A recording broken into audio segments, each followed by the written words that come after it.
Welcome दोस्तों। इस video में हम लोग जल संसाधन का पार्ट 2 पढ़ेंगे। पार्ट 1 का वीडियो अपलोड कर दिया गया है जिसमें बहुउद्देशीय परियोजना के बारे में बताया गया था। उसके बाद विभिन्न प्रकार के बहुउद्देशीय परियोजना के लाभ और हानि को बताया गया था, यानी उसके घाटा और नाफा को बताया गया था। उसके बाद जल संकट के बारे में जल संकट तो अभी पढ़ाया जा रहा है। उसके बाद जल स्रोत के बारे में बताया गया था। भूमिगत जल, महासागरीय जल, प्रति व्यक्ति जल की कितनी आवश्यकता है, इसके बारे में बताया गया था। अब हम लोग जानेंगे जल संकट के बारे में। तो जल की अनुपलब्धता को ही जल संकट कहते हैं, यानी जल की कमी को ही हम क्या कहते हैं, जल संकट कहते हैं। जल जब कम होती है तो उसी को, जल की कमी होती है उसी को जल संकट कहा जाता है।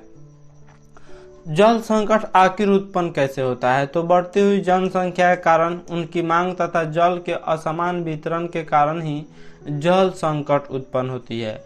वर्तमान समय में जितना बिजली उत्पादन किया जाता है उसका 22% भाग बिजली का उत्पादन जल विद्युत से किया जाता है, यानी नदियों पर बांध बनाकर। इसके पहले वाले वीडियो में बहुउद्देशीय परियोजना बताया गया था, उसमें बहुउद्देशीय परियोजनाओं का मुख्य उद्देश्य जो था वह जल विद्युत उत्पन्न करना, यानी बिजली उत्पन्न करना। तो नदियों पर बांध बनाकर जल विद्युत उत्पन्न किया जाता है, और भारत में जितने जल विद्युत का उत्पादन किया जाता है उसमें से 22% जल विद्युत का उत्पादन केवल जल से किया जाता है। जितना विद्युत का उत्पादन किया जाता है उसमें से 22% विद्युत का उत्पादन जल से किया जाता है।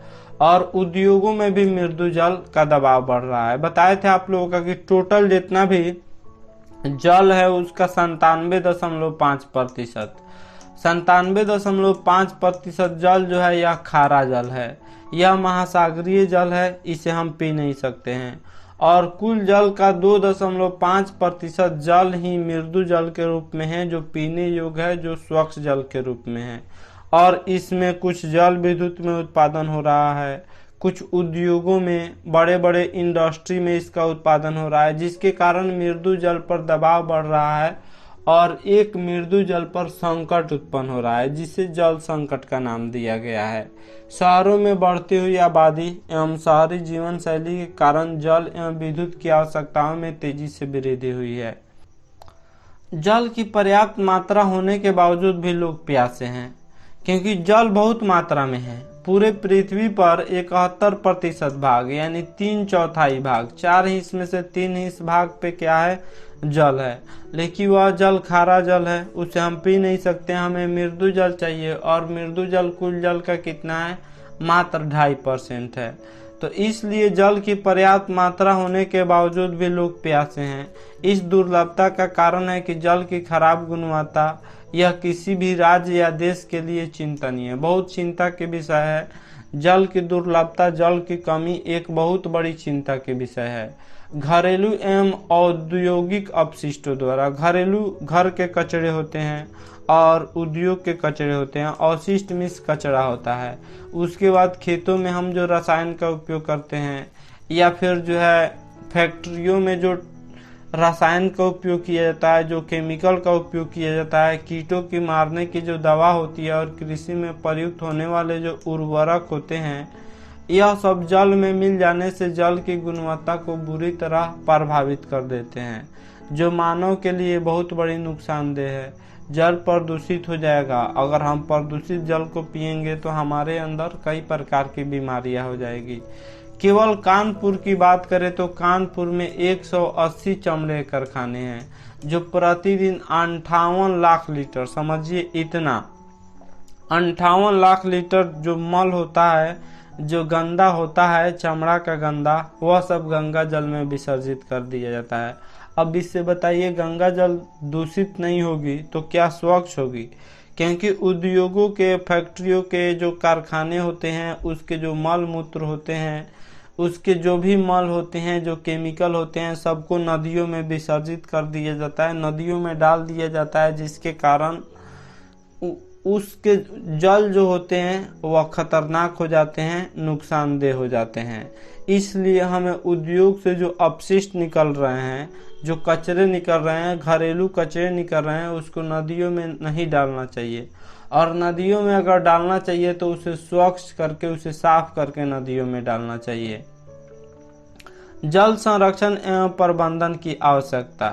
जल संसाधन की सीमित आपूर्ति, तेजी से फैलते प्रदूषण एवं समय की मांग को देखते हुए जल संसाधन का संरक्षण एवं प्रबंधन अपरिहार्य है, अत्यंत जरूरी है। जल संरक्षण बहुत जरूरी है क्योंकि जल की मांग बढ़ रही है तेजी से और प्रदूषण फैल रहा है, जिसके कारण जल को सुरक्षित रखना बहुत ही जरूरी है।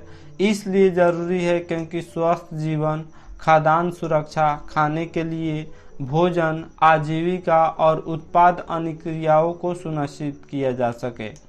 जल संसाधन की दुर्लभता या संकट से निवारण के लिए सरकार ने सितंबर 1987 ईस्वी में राष्ट्रीय जल नीति को स्वीकार किया। तो जल संसाधन हमें क्यों जरूरी है? जल संसाधन का संरक्षण और प्रबंधन क्यों जरूरी है? क्योंकि स्वस्थ जीवन चाहिए, हमें खाने के लिए भोजन चाहिए और आजीविका, अपना रोजगार पाने के लिए कुछ लोग जल संसाधन पर ही निर्भर हैं। जैसे जो फुलवारी होता है जल संसाधन पे, कृषि जल संसाधन पे, या मछली पालन, यह पूर्ण रूप से जल संसाधन पर ही निर्भर होता है। उत्पाद, विभिन्न प्रकार के उत्पाद जो किया जाता है वह जल संसाधन के कारण ही किया जाता है, जल संसाधन के उपयोग से ही किया जाता है। जल संसाधन की दुर्लभता और संकट से निवारण के लिए सरकार ने सितंबर 1987 में राष्ट्रीय जल नीति बनाया। तो राष्ट्रीय जल नीति कब बनाया गया? सितंबर 1987 ईस्वी में। इसके अंतर्गत सरकार ने जल संरक्षण के लिए निम्न सिद्धांतों को ध्यान में रखकर योजनाओं को बनाया। पहला कि जल की उपलब्धता को बनाए रखना, दूसरा जल को प्रदूषित होने से बचाना, तीसरा प्रदूषित जल को स्वच्छ कर उसका पुनर्चक्रण करना। यह योजना के अंतर्गत आता है। सितंबर 1987 ईस्वी में राष्ट्रीय जल नीति बनाया गया और उसका 3 उद्देश्य, 3 सिद्धांत रखा गया। पहला कि जल की जो उपलब्धता है वह बनाए रखना, दूसरा जल को प्रदूषित नहीं होने देना है और तीसरा जो जल प्रदूषित हो जाते हैं उसे स्वच्छ करके फिर से उसका इस्तेमाल किया जाना। नेक्स्ट है वर्षा जल संग्रहण एवं उसका पुनर्चक्रण। तो जल दुर्लभता एवं उसकी निम्नीकरण वर्तमान समय की एक प्रमुख समस्या बन गई है। यानी जल की कमी और उसको बेकार कर देना, उसको प्रदूषित कर देना वर्तमान समय की एक प्रमुख समस्या बन गई है। बहुउद्देशीय परियोजनाओं के विफल होने तथा इसके विवादास्पद होने के कारण वर्षा जल संग्रहण एक लोकप्रिय संरक्षण का तरीका हो सकता है। देखिए, जल को बचाने के लिए जो वर्षा होता है उसके जल को हम सुरक्षित करके जल संरक्षण कर सकते हैं। भूमि के अंदर जो जल होता है उसका 22% भाग जो होता है वो वर्षा के जल से होता है। वह वर्षा के जल पेड़ पौधों के माध्यम से जमीन के नीचे रिस जाता है, जिसके कारण जमीन से हैंडपंप के माध्यम से, ट्यूबवेल के माध्यम से पानी निकाला जाता है। सूखे एवं अर्ध सूखे क्षेत्रों में वर्षा जल को एकत्र करने के लिए गड्ढों का निर्माण किया जाता है, जिससे मिट्टी सिंचित कर खेती की जा सकती है। उसे राजस्थान के जैसलमेर में खादीन तथा अन्य क्षेत्रों में जोहड़ के नाम से पुकारा जाता है। यानी कोई खेत होता है और जहाँ पे कम बारिश होता है वहाँ पे खेत के कोई किनारे ही गड्ढा कर दिया जाता है और जब वर्षा होती है तो उस पानी को गड्ढे में भर दिया जाता है और उसी से खेत की सिंचाई की जाती है, जिसे राजस्थान के जैसलमेर में खादीन कहा जाता है और अन्य क्षेत्रों में जोहड़ के नाम से जाना जाता है। तो खादीन क्या है? खेतों में बढ़ने वाले गड्ढे हैं जिसमें वर्षा का जल संरक्षित किया जाता है। वर्षा के जल को जमा करके और खेतों के सिंचाई के लिए उसका उपयोग किया जाता है। अन्य क्षेत्रों में इसका नाम जोहड़ कहा जाता है। राजस्थान के बीरानो, फलोदी और बाड़मेर जैसे सूखे क्षेत्रों में पेयजल का संचय भूमिगत टैंक में किया जाता है, जिसे टांका कहा जाता है। राजस्थान के विभिन्न जिलों जैसे बीरानो, फलोदी और बाड़मेर में वर्षा जल का संरक्षण जो है वह भूमिगत टैंक में किया जाता है। भूमि के अंदर एक टैंक बना दिया जाता है और जब वर्षा होती है तो उसमें पानी चली जाती है छत के माध्यम से। पहला छत से छत की धुलाई हो जाती है और फिर जो है दूसरी बारिश होगी, तो उससे छत का पानी उस टैंक में चला जाएगा जिसे टांका कहा जाता है। मेघालय स्थित चेरापूंजी एवं मौसिनराम में विश्व की सर्वाधिक वर्षा होती है, जहां पेयजल संकट का निवारण लगभग 25% छत जल संग्रहण से होता है। मेघालय के शिलांग में छत जल संग्रहण आज भी परंपरागत रूप से प्रचलित है। मेघालय में पहली बारिश जो होती है वह छत की धुलाई के लिए होती है।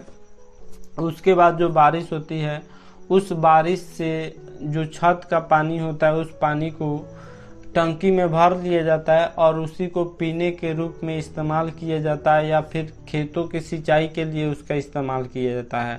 खेतों में, बाग बगीचों में, फुलवारी में पानी पटाने के लिए उस जल का उपयोग किया जाता है, जिसे वर्षा जल संग्रहण कहा जाता है। उसी को छत जल संग्रहण भी कहा जाता है। पश्चिमी राजस्थान में इंदिरा गांधी नहर के विकास से इस क्षेत्र को 12मासी पेयजल उपलब्ध होने के कारण से अब वर्षा जल संग्रहण की उपेक्षा हो रही है, जो खेदजनक है। अफसोस की बात है, क्योंकि पश्चिमी राजस्थान में इंदिरा गांधी ने एक नहर का विकास किया जिसे इंदिरा गांधी नहर कहा जाता है। इसमें सालों भर पानी रहते हैं, जिसके कारण पहले पुराने जमाने में जब यह नहर नहीं थी तो उस जमाने में लोग वर्षा जल का संग्रह करते थे। लेकिन जब नहर का विकास हो गया तो यहाँ के लोग वर्षा जल का संग्रह नहीं करते हैं, जो काफी अफसोस की बात है। वर्तमान में महाराष्ट्र, मध्य प्रदेश, राजस्थान एवं गुजरात सहित कई राज्यों में वर्षा जल संरक्षण एवं पुनः चक्रण किया जा रहा है। बिहार इस मामले में काफी पीछे है। बिहार में वर्षा होती है, लेकिन कहीं वर्षा ज्यादा हो जाती है, कहीं सूखा अधिक हो जाता है। तो बिहार में भी वर्षा जल संग्रहण के द्वारा हम सूखे से निपट सकते हैं और उसका उपयोग कर सकते हैं। स्वतंत्रता के बाद भारत में आर्थिक, सामाजिक और व्यापारिक सहित समग्र विकास के उद्देश्य से जल संसाधन के उपयोग हेतु योजनाएं तैयार की गई। बिहार में इन उद्देश्यों को ध्यान में रखकर कई परियोजनाएं बनाई गई हैं, जिसमें 3 प्रमुख है। भारत में स्वतंत्रता के बाद इसके विकास के लिए बहुत सारी परियोजना बनाया गया जल संसाधन के उपयोग के लिए, जिसमें बताए थे कोसी परियोजना या फिर जो है भाखड़ा नांगल परियोजना या फिर हीराकुंड परियोजना है। उसी तरह बिहार में 3 मुख्य परियोजनाएं हैं। पहला है सोन परियोजना, दूसरा गंडक परियोजना और तीसरा कोसी परियोजना। सोन नदी घाटी परियोजना। सोन नदी घाटी परियोजना बिहार की सबसे प्राचीन परियोजना के साथ साथ यहाँ की पहली परियोजना है। ब्रिटिश सरकार ने यानी अंग्रेजों का जब यहाँ पे शासन था तो उसने भूमि में वृद्धि कर अधिकाधिक फसल उत्पादन की दृष्टि से इस परियोजना का विकास 1874 ईस्वी में किया गया था। तो ऑब्जेक्टिव में हमेशा पूछा जाता है सोन नदी घाटी परियोजना की शुरुआत कब की गई थी, तो 1874 ईस्वी में। और राष्ट्रीय जल नीति कब लाया गया, तो राष्ट्रीय जल नीति 1987 ईस्वी में लाया गया था, सितंबर 1987 ईस्वी में, जिसके 3 मुख्य सिद्धांत थे। तो सुविकसित रूप से यह नहर 3 लाख हेक्टेयर भूमि को सिंचित करती है। सोन नदी घाटी परियोजना से जो नहर निकाला गया है उससे 3 लाख हेक्टेयर भूमि की खेती की जाती है, सिंचाई की जाती है।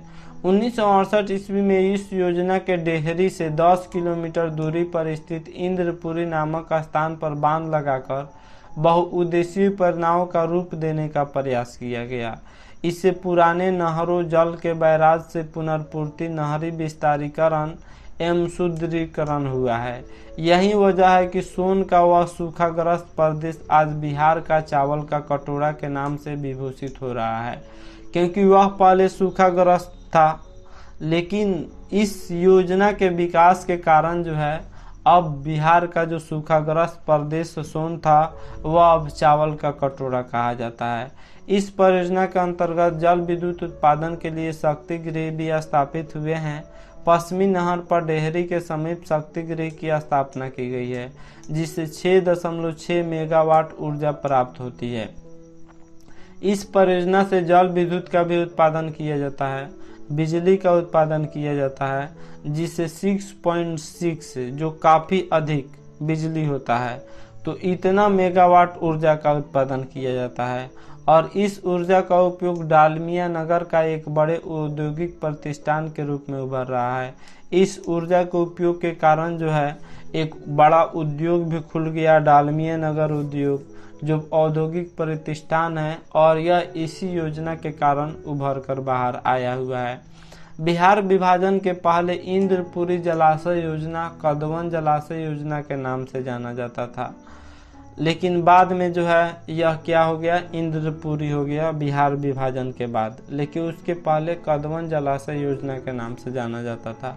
इसके अतिरिक्त भी बिहार में कई अन्य नदी घाटी परियोजनाएं हैं जिसके विकास की आवश्यकता है। अभी यह प्रस्तावित है, लेकिन इस पे काम जो है अभी शुरू नहीं हुआ है। तो इसे अगर पूरा कर दिया जाए तब बिहार का जो सूखाग्रस्त प्रदेश है, जो सूखाग्रस्त एरिया है, वह पूरा जो है बच सकता है। प्रतिदिन सूखा, प्रत्येक वर्ष सुखाड़ से बच सकता है, जिसके कारण जो है उस एरिया में अधिक से अधिक कृषि का उत्पादन किया जा सकता है। इसमें दुर्गावती जलाशय परियोजना है, ऊपरी क्यूल जलाशय परियोजना है, बागमती परियोजना है तथा बरनार जलाशय परियोजना है। तो ये था जल संसाधन का पार्ट 2। आशा करता हूँ यह वीडियो आप तक काफ़ी पसंद आया होगा। हमारे चैनल को सब्सक्राइब करें, इस वीडियो को लाइक करें तथा अधिक से अधिक शेयर करें। Thanks for watching my video.